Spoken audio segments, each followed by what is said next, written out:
Hi guys! Ngayong araw nga ay gagawa ko ng almusal at simpleng ingredients nga lang yung gagamitin ko. At syempre, bago ko nga ito ginawa ay nag-search muna ako sa YouTube kung anong pwedeng gawin sa sliced bread. Kasi guys, kung plain lang na sliced bread ang kakainin ay wala pa sa kalahati ay nakakaumay na. Nagpisa na nga ako dito ng isang itlog at nilagyan ko na din ng fresh milk. Tapos nilagyan ko na din ng pangpalasa. Malaking sliced bread nga ang nabili ko kaya hinati ko ito sa dalawa tapos mekos-mekos na yan ni Insan. Huy, grabe naman yan. Sa kawali nga ay naglagay nga ako dito ng butter kasi naka-LL tayo ngayong araw kaya butter yung ginamit ko. Make sure nga guys na itong bread ay makukoat lahat sa pinaghalo natin kaninang itlog at gatas. Nasa ibang bansa nga tayo kaya kailangan talaga mag-isip kung anong pwedeng i-almusal sa araw-araw. Since hindi nga ako mahilig mag-almusal ng kanin sa umaga kaya kung ano-anong ginagawa ko sa tinapay. Kaya 6:30 pa lang ng umaga ay gumigising na ako para mag-prepare ng almusal. Sobrang aga pa nga pero kailangan talaga sipagan kasi ginusto natin itong pagiging solo living era natin. Kaya sobrang laki talaga ng difference ng buhay sa Pilipinas kumpara dito sa ibang bansa. Yung tipong paggising mo ay diretso na sa tindahan para bumili ng almusal tulad ng lugaw, champorado, pansit at kung ano-ano pa. Dito sa ibang bansa kailangan mo talagang gumalaw. Kaya ikaw kung gusto mo mag-ibang bansa, kailangan mo talagang maging handa sa lahat. Nang matapos na nga ako dito magluto ay tuwang-tuwa nga ako dito kasi napaka-perfect ng gawa ko. At syempre hindi kompleto yung araw natin kung walang kape. Kapeng barako nga itong iniinom ko para hindi antukin sa trabaho. Kaso nga lang habang tumatagal ay hindi na tumatalab yung tapang ng kapeng barako. Huy, grabe naman yan. Kain ho tayo.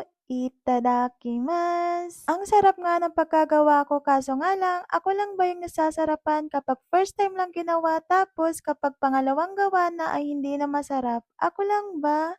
Huy, grabe naman yan. Mahaba pa nga yung oras kaya may oras pa ako enjoyin itong niluto ko at makapagmuni-muni na din.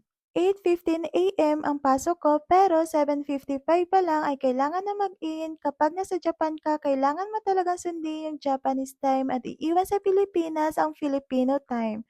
Huy! Kaya hanggang dito na lang muna. See you my next mini vlog. Bye!